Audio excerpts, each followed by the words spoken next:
We knew from the time we walked up in there that this was going to be tragic.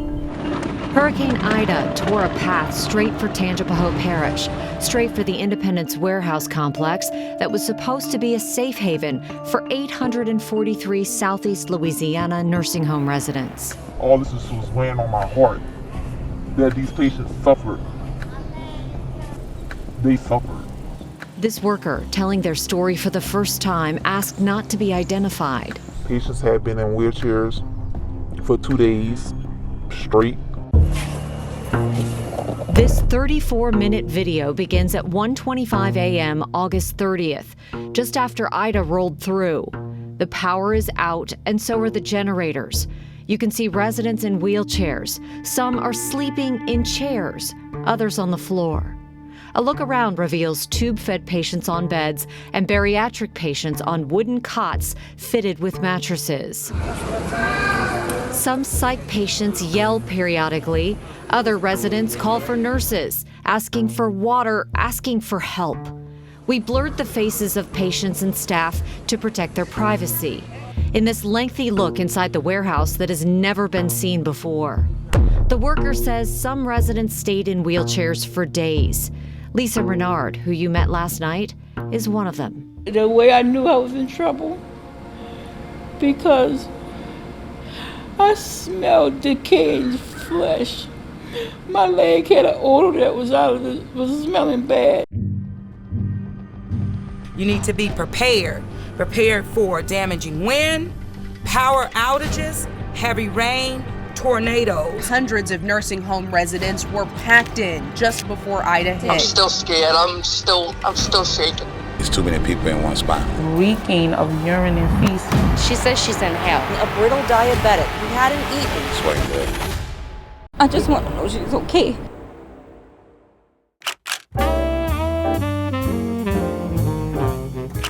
He was a great photographer in New Orleans, self-taught. When he was very young, he would develop his pictures in my mom's bathroom. Michael Terranova, He loved taking pictures of the city. has photographed a who's who of New Orleans legends. The first big thing he did, I think, was taking Morton Anderson's picture for his first poster. The city itself was his muse. Do you miss taking pictures? I miss walking. I was there with a stroke, and I haven't walked in 4 years. He's paralyzed on one side of his body. Mr. Personality trapped in half a body. Makes me cry. But I'm over the crying, and now I'm just into making sure he's taken care of. His family placed him at Maison Orleans nursing home uptown. That is, until August 28th. It was crazy. They were going nuts. It was a mixture of a zoo and an insane asylum. Failure, a domino effect of failures. And who pays the price? It's the residents. Richard Mollett is executive director of the Long-Term Care Community Coalition, a national advocacy group for nursing home residents. He says any evacuation plan to place residents on mattresses on the floor of a warehouse is inappropriate, callous, and cruel. It was frankly shocking.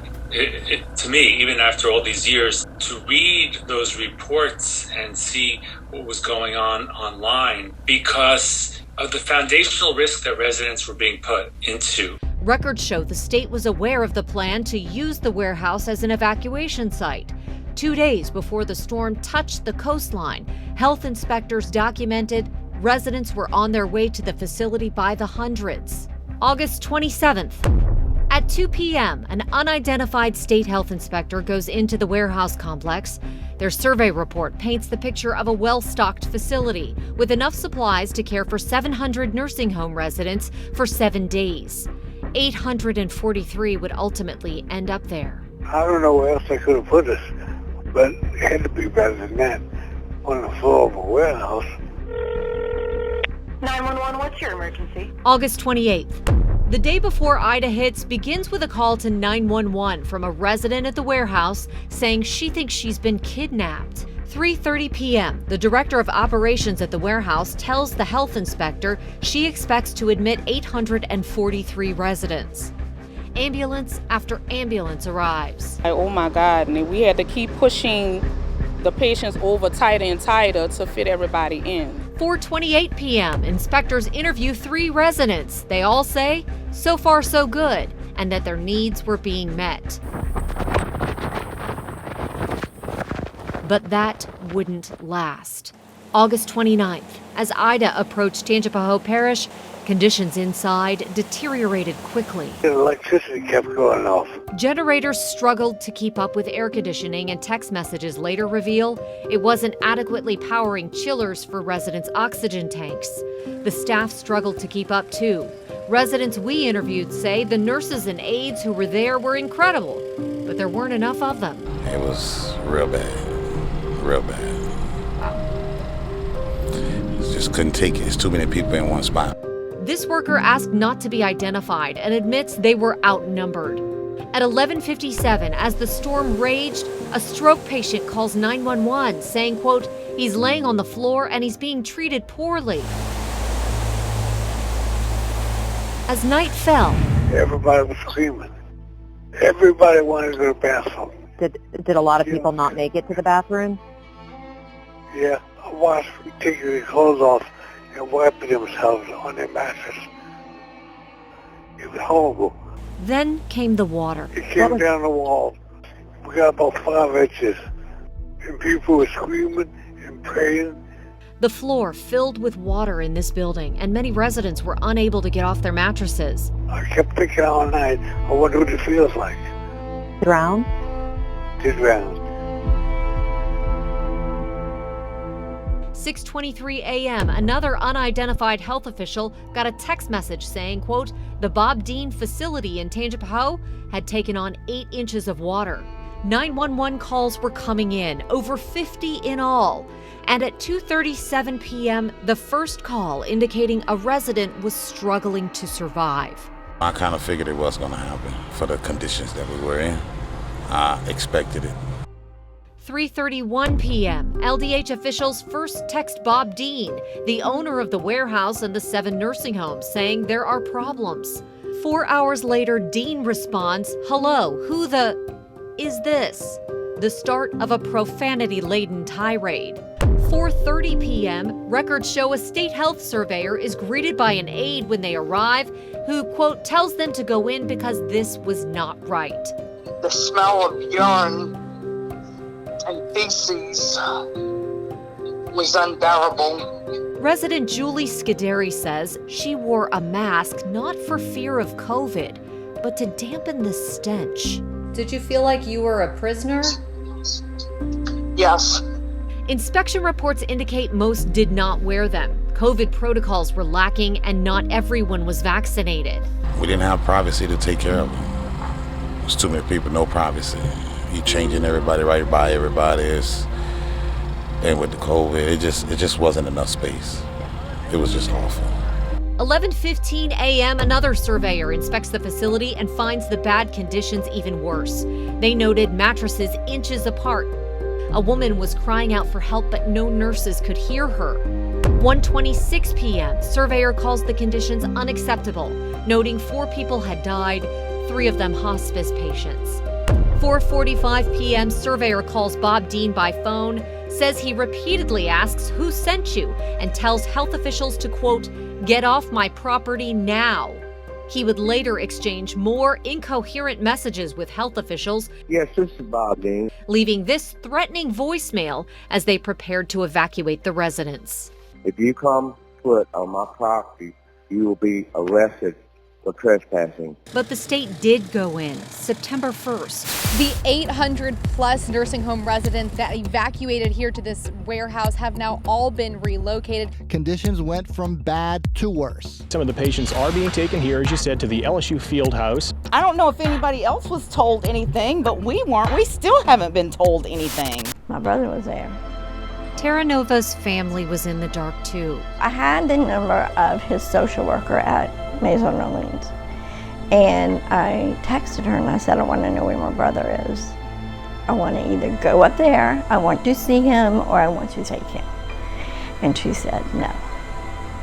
No? No, just no. And I said, this is not right. I want to see my brother. And she goes, I don't know where he is. And I said, you said you were with him.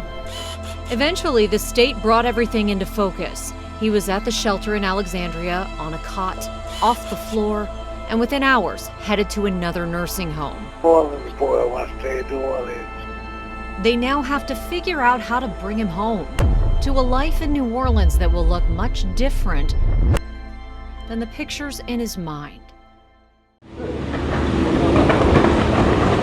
When Hurricane Ida churned over Lafourche Parish for hours, it pushed rain into the Galliano family home. So water came in from the, like under the eaves, kind of in that crack, so that's why all the front of the house had moisture. Soaking carpets and walls, but most of the pictures stayed dry. That's my mom and dad.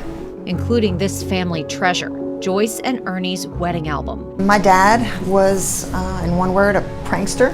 He had a boat most of his life and would take his friends fishing.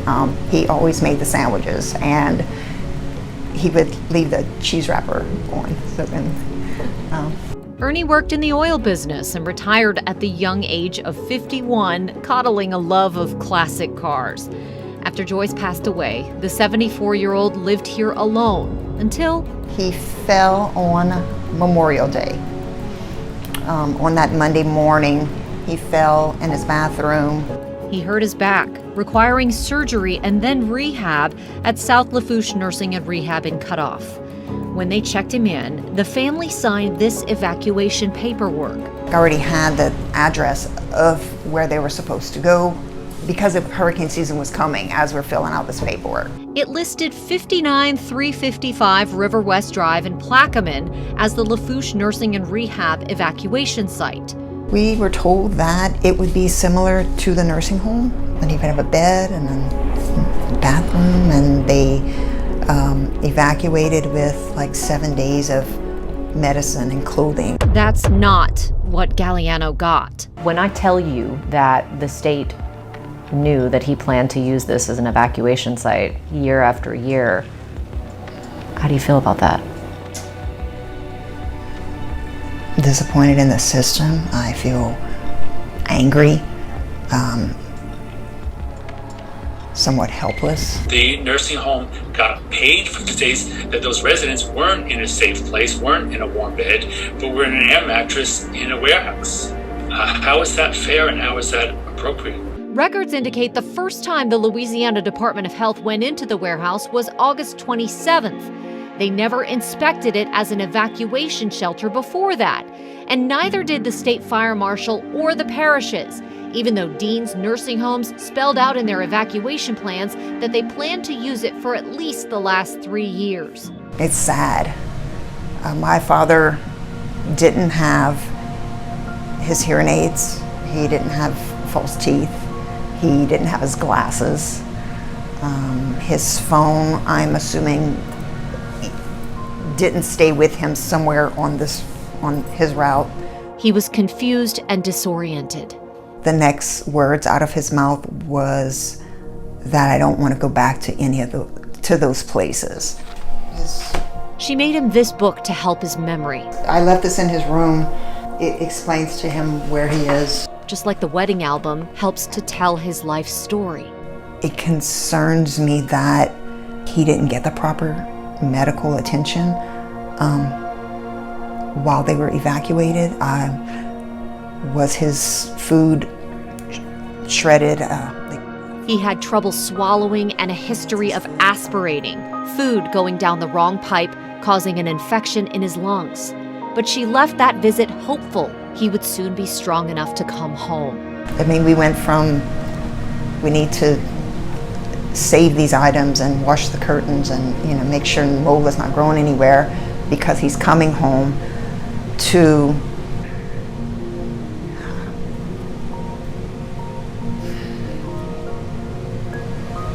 he's not coming back.